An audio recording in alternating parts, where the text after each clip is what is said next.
The world's attention is focused on Vatican City today as cardinals from around the world met to elect a new pope. Hello and good evening. I'm Steve Eager. Hello, everybody. I'm Heather Hayes. So about 3 hours ago, the first ballot resulted in black smoke, meaning no decision yet.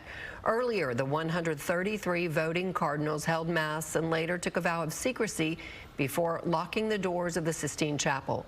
Cardinal Kevin Farrell, former bishop of the Dallas diocese, is the acting head of the Vatican until a new pontiff is elected. He is among those running the election. Let's take a live look at the Vatican. Beautiful evening there. Things are very quiet, of course, middle of the night. More voting is expected tomorrow. The previous two popes, Benedict and Francis, were both elected on the second day of voting. And Fox 4's Stephen Dial is in the newsroom now with more on this. Stephen. Yeah, we'll have to see if day two is just a historic type of thing. No historic first ballot pope today. Pope Francis won on the fifth vote, which came on the second day. He appointed 80% of the voting cardinals, which could mean his successor could be of the same mindset and ideology as him. The doors of the Sistine Chapel were closed Wednesday morning, Texas time. Hours later, the first ballot, black smoke. I sat down with Professor Christopher Malloy.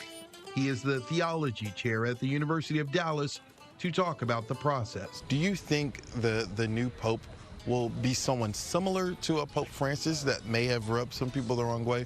Or do you think it could be, going back to a more moderate type pope? The 2005 election, the later Pope Francis was actually a front runner.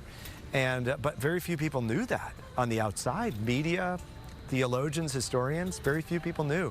How much does age play a role in this? I think right now you're going to see probably someone who's 75 or older. Over 70, I would think. Probably not a 60-year-old, probably not a 55-year-old. That'd be my guess. What does your gut say about the chances of a first Asian, first black? I think a first African, I think there's a good chance of that. And not that it's the #1 candidate, but I think that there's a possibility that Cardinal Sarah could be he's one of the top 10 in many people's minds. If we have an African, if we have an Asian cardinal who is a great promoter of the love of God and the truth of his fidelity to the world,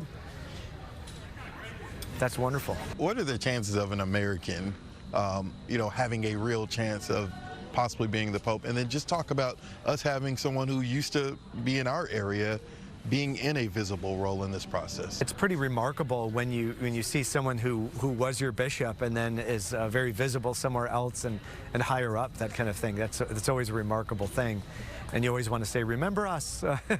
So you've got Cardinal Farrell and you have Giovanni Battista Re running the election. If a political powerhouse were to have too much influence, that might be not, healthy for the church, or the cardinals might perceive it as not healthy for the church.